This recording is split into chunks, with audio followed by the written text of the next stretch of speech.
In the early 1890s, a single wood mill was built upon a wooded field of evergreen trees. Once cultivated, this surrounding area would come to be known by locals as Milltown, Washington. However, there already existed a mill town in Washington state, so the village was forced to cleverly rename, and henceforth, this location was forever known as Milton, Washington. Perhaps I could take a clue from Milton and shorten my show name to just Snooze. That was a joke, and welcome back to Stu's News.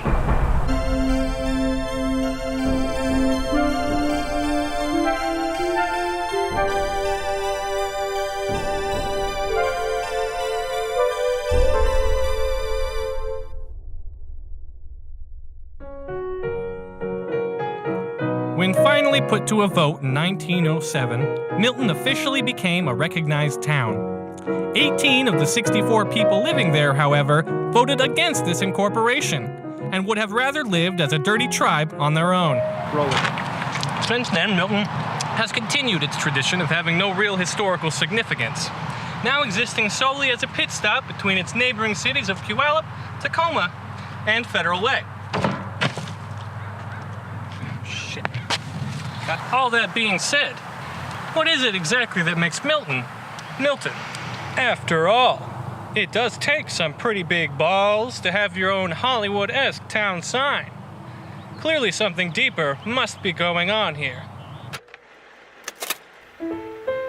While Milton lives jealously close to the Puget Sound, its city limits never feel the tender touch of ocean water.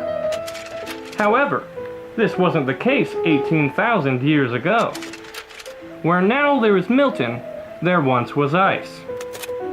This entire area was once covered by the Cordilleran ice sheet during our planet's most recent glacial period. As the Earth's temperature rose and the Ice Age dwindled to a close, many bodies of water were left in its wake, and for Milton that meant the formation of Surprise Lake. Surprise Lake, huh? I wonder. What's the surprise?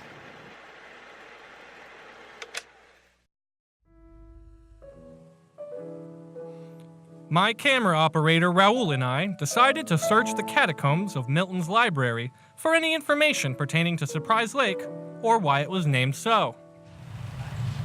Stu, come here. After hours of searching, Raoul discovered several PDFs in the History of Milton subpage on the town's official website. These rather obscure links were filled with knowledge about the origins of Milton, told through interviews with the people who lived there during the town's creation. Naturally, we read every word, sipping ever so strongly on that great historical juice.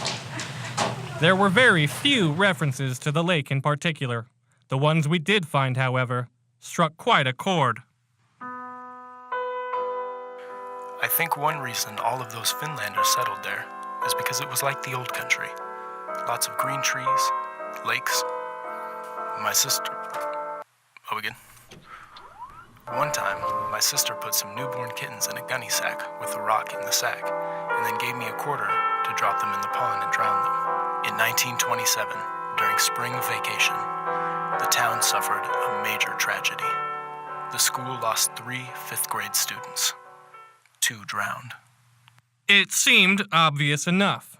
Something sinister was at work involving this lake. After all, why would a small child drown a bag of kittens for only a quarter? And 2 fifth graders who don't know how to swim? What were they doing at the lake? The questions keep getting deeper. Naturally, I decided to search for similar deaths that may have occurred around the lake.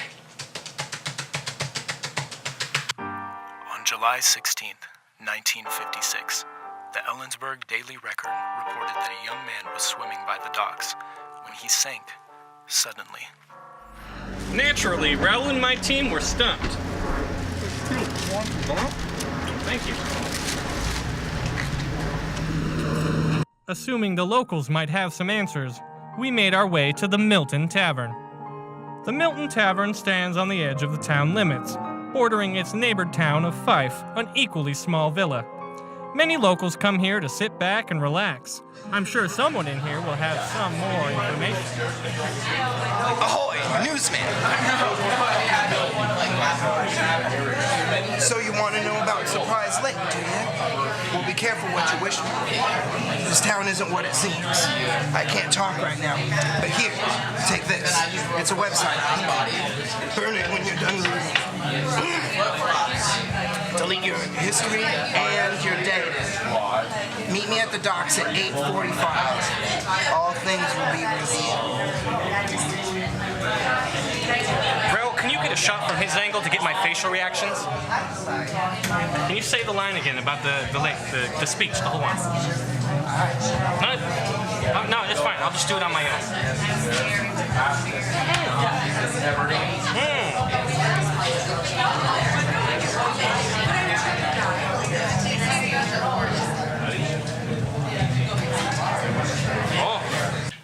I rushed as fast as I could to the nearest computer, hoping that our sea captain friend had finally found the final piece of this puzzle. When I lived in Milton, I had a bosom buddy by the name Kenneth Simmons, who went by the name Ketchup. I had quite a few odd things happen with him. We used to go swimming at Surprise Lake, and Ketchup couldn't swim a stroke. Once while we were at Surprise Lake, some of the bigger guys threw him in the water. He came up in some cattails about 100 yards away. He swam underwater that entire distance. He joined a carnival and billed himself as a Quasa. Eureka. The human fish. Of course. How quickly the blind can learn to see. After all, why would 18 people vote against starting a town? Unless, of course, the town was going to be built around their home. I believe Surprise Lake is a breeding ground for the Milton Merman.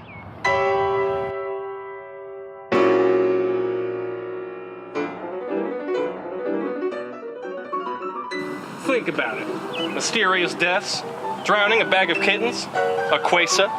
It all adds up. Perhaps the quote about Finlanders was not about those from Finland, but instead, those who walk on land with fins. I knew something fishy was going on here, but I never... Oh, the captain. Ahoy! Something's not right. Keep rolling. So, you wanted to meet me? No!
So you want to fake your own death?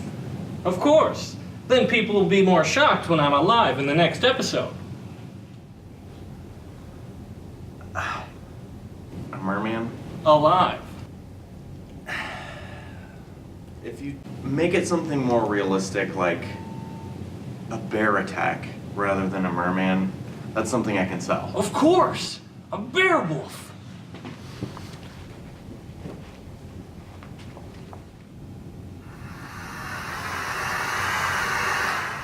He's on to you.